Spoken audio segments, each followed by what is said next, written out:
నమస్కారం. యాత్రాసుధకు స్వాగతం.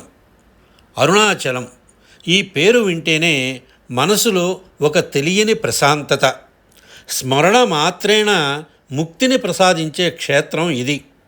కాశీలో మరణించిన, కంచిలో జన్మించిన, చిదంబరంలో దర్శించిన ముక్తి లభిస్తుందని అంటారు. కానీ అరుణాచలాన్ని కేవలం తలుచుకుంటేనే మోక్షం సిద్ధిస్తుందని పురాణాలు చెబుతున్నాయి. అసలు ఈ కొండ వెనుక ఉన్న ఆశ్చర్యకరమైన ఆధ్యాత్మిక రహస్యాలు ఏమిటో ఈ వీడియోలో వివరంగా తెలుసుకుందాం. పూర్వం ఒకానొక సమయంలో సృష్టికర్త అయిన బ్రహ్మదేవుడికి, సృష్టిని కాపాడే విష్ణుమూర్తికి మధ్య ఎవరు గొప్ప అనే అహంకారం తలెత్తింది. ఈ వివాదం కాస్త యుద్ధానికి దారితీసింది. అప్పుడు వారి అజ్ఞానాన్ని తొలగించడానికి పరమశివుడు ఒక అనంతమైన అగ్నిస్తంభంలా వారిద్దరి మధ్య ఆవిర్భవించాడు. మీలో ఎవరైతే నా ఆదిని అంటే పాదాలను, అంతాన్ని అంటే శిరస్సును కనుగొంటారో వారే గొప్ప అని శివుడు పలికాడు. విష్ణువు వరాహ రూపంలో భూమిని త్రవ్వుకుంటూ వెళ్ళాడు. బ్రహ్మ హంస రూపంలో ఆకాశంలోకి ఎగిరిపోయాడు. ఎంత వెతికినా ఆ జ్యోతి స్వరూపానికి మొదలు చివర కనిపించలేదు. చివరకు తమ తప్పు తెలుసుకున్న వారిద్దరూ శివుడిని ప్రార్థించగా ఆ అగ్నిస్తంభమే చల్లబడి భక్తుల కోసం ఒక పర్వతంగా మారింది. అదే అరుణాచల కొండ. అరుణాచల గిరి ప్రదక్షిణ మార్గంలో 14 కిలోమీటర్ల పొడవున 8 దిక్కుల్లో 8 లింగాలు కొలువై ఉన్నాయి. వీటినే అష్టలింగాలు అంటారు. ఒకటి ఇంద్రలింగం, తూర్పు దిక్కున ఉంటుంది.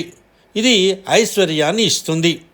రెండోది అగ్నిలింగం, ఆగ్నేయంలో ఉండి రోగాలను నయం చేస్తుంది. మూడవది యమలింగం, దక్షిణాన ఉండి ఆయుష్ని పెంచుతుంది. నాలుగవది నైరుతి లింగం, సంతాన ప్రాప్తిని కలిగిస్తుంది. ఐదవది వరుణలింగం, పడమరన ఉండి నీటి కష్టాలను తొలగిస్తుంది. ఆరవది వాయులింగం, వాయవ్యంలో ఉండి ప్రాణశక్తిని ఇస్తుంది. కుబేరలింగం, ఉత్తరాన ఉండి సంపదను ప్రసాదిస్తుంది. ఇక చివరగా ఈశాన్యలింగం, ఈశాన్యంలో ఉండి మోక్ష మార్గాన్ని చూపిస్తుంది. ఈ కొండ సామాన్యమైన మట్టి రాళ్లతో కూడినది కాదు. ఇది సాక్షాత్తు శివలింగం. అందుకే అరుణాచలంలో కొండపైన ఎవరు కాలు పెట్టరు. ఈ కొండలో ఎన్నో సిద్ధ మూలికలు ఉన్నాయి. పౌర్ణమి రాత్రి వేళ గిరి ప్రదక్షిణ చేసేటప్పుడు ఆ మూలికల గాలి మన శరీరానికి తగిలి దీర్ఘకాలిక వ్యాధులు కూడా నయమవుతాయని నమ్మకం. ఇక్కడ సిద్ధులు నేటికి సూక్ష్మ రూపంలో కొండ చుట్టూ తిరుగుతూ ఉంటారని చెబుతారు. అరుణాచలేశ్వర ఆలయం ప్రపంచంలోనే అతిపెద్ద శివాలయాలలో ఒకటి. ఇక్కడ రాజగోపురం 217 అడుగుల ఎత్తుతో గంభీరంగా ఉంటుంది. 20వ శతాబ్దపు గొప్ప జ్ఞాని రమణ మహర్షి తన 16వ ఏట ఈ కొండ పిలుపు విని ఇక్కడికి వచ్చి తన శేష జీవితాన్ని ఇక్కడే గడిపారు. ఆయన బోధనలు ఇప్పటికీ వేలాది మందికి మార్గదర్శకంగా ఉన్నాయి. కార్తీక మాసంలో కొండపైన వెలిగించే కార్తీక మహాదీపం చూడటం ఒక అద్భుత దృశ్యం.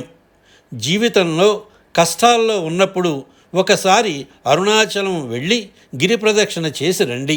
మీ సమస్యలకు ఏదో ఒక మార్గం దొరుకుతుంది. ఈ వీడియో మీకు నచ్చితే లైక్ చేయండి, షేర్ చేయండి. అరుణాచలం వెళ్ళిన మీ అనుభవాలను కామెంట్స్లో తెలియజేయండి. ఇలాంటి మరిన్ని పుణ్యక్షేత్రాల విశేషాల కోసం యాత్రాసుధ ఛానల్ని సబ్స్క్రైబ్ చేసుకోండి. ఓం అరుణాచలేశ్వరాయ నమః. స్వస్తి.